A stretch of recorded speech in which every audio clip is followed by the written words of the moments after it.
Wow, it's sunny out here today, which is great.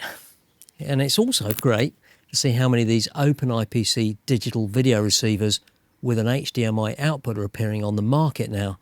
I mean, they're just so easy to plug into any FPV goggles that have got an HDMI input. And this EMAX Wyvern Link VRX has been around for a while, but I just haven't been able to get my hands on one until now. So let's take a closer look and test it strapped to my trusty HD0 box goggles and use this Franken drone, which is all a bit weird. Sun's just about to come out, so I'm going to go and fly. Hello and welcome to the Whirly Bloke channel. So let's break down what you're actually getting with this Wyvern Link VRX and why it's interesting. At its core, this is an Open IPC receiver, and that simply means it's part of the growing open source digital FPV world based around Wi-Fi video transmission. So instead of a closed proprietary system, you're essentially working with a tuned wireless video system.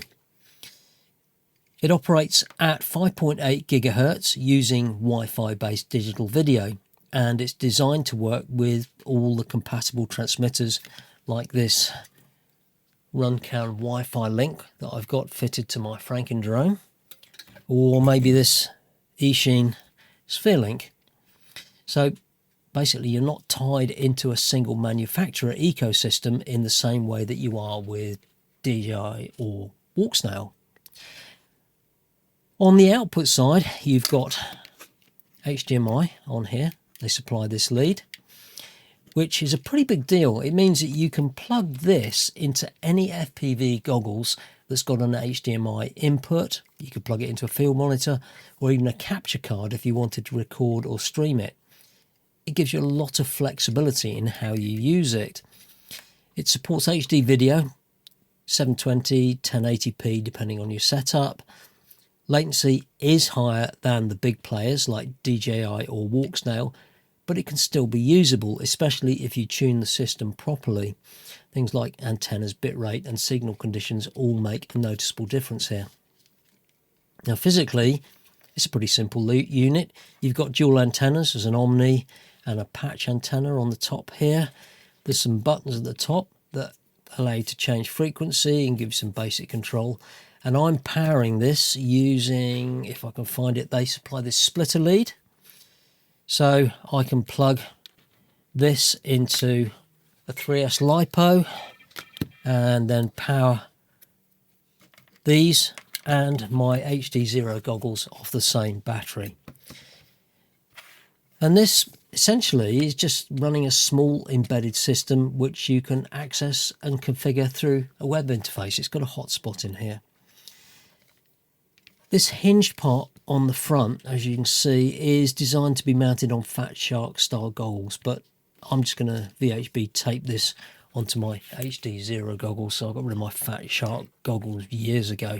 Now, I've reviewed a few of these Open IPC style VRX systems with HDMI output, and this one sits in the middle for me. It works, it's usable, but it's probably not quite as polished as some of the others. And remember, OpenIPC as a whole is improving all the time.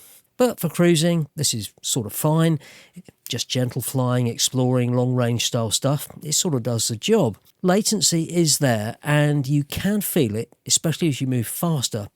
But it's sort of predictable, and once you get used to it, it's not so much of a problem. And that's the same for all these OpenIPC VRXs. Where it starts to struggle a bit is fast flying. If you're into racing or really aggressive acro, well, it's not quite there yet. With the other OpenIP systems I've tried, I've seen the occasional tearing and smearing in the video. And it's almost random. And if you're coming from DJI, that's going to look pretty rough. If you're used to analog, it's not quite such a problem. But this Wyvern Link behaves a little bit differently. You get occasional blackouts. They're all sub-second, and I wonder if maybe the EMAX hardware is blanking the video when a breakup is detected.